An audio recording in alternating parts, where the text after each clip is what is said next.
आपलं म्हातारपण कसं असेल ग? कसं असेल म्हणजे? चेहऱ्यावर सुरकुते असतील, बोलण्यात कंपनं असतील, हातात काठी असेल. कशी दिसशील ना तू हातात काठी घेऊन चेहऱ्यावरती सुरकुत्या वगैरे वाकून वाकून चालताना? कशी दिसणार म्हणजे? आता तरी फ्रीज मध्ये पाण्याची इथे पण तेच का म्हातारपणी पण? मी काय म्हणते, आता तरुण आहात तर माझे एवढे लाड करताय, मध्येच कधीतरी मला उचलून घेता, म्हातारपणी काय कराल? अहो तेव्हा म्हातारा असेल मी, गुडघ्यांचं ऑपरेशन झालं असेल, माझ्या नवीन वाट्या बसवल्या असतील गुडघ्यांच्या, एकदम फिट आहे हो.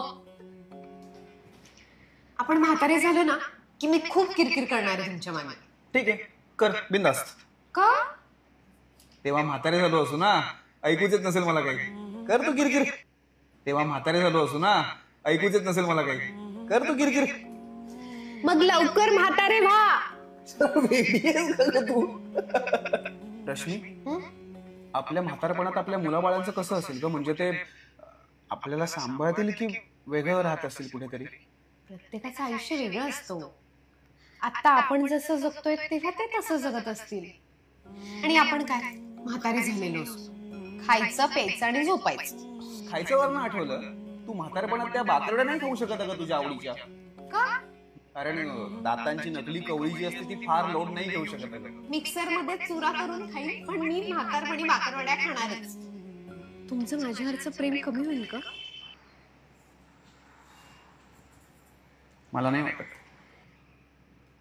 आणि जर मी तुमच्या आधी देवाघरी गेले तर? काय वेडी बिडी आहेस का तू? काही उगाचच बोलत बसते. बाकरड्या नाही खाऊ शकत अगं तुझ्या आवडीच्या. का? कारण दातांची नकली कवळी जी असते ती फार लोड नाही घेऊ शकत अगं. मिक्सर मध्ये चुरा करून खाईन, पण मी म्हातारपणी बाकरवड्या खाणारच. तुमचं माझ्यावरचं प्रेम कमी होईल का? मला नाही वाटत. आणि जर मी तुमच्या आधी देवाघरी गेले तर? काय वेडी बिडी आहेस का तू? काही उगाचच बोलत बसते. सॉरी. काठी घेऊन टेकत टेकत चालणं काय, तुझी माझ्या मागची किरकिर काय, दाताची कवळी काय, मुलं बाळ काय, खरंच कसं असेल का आपलं म्हातारपण? कसंही असेल,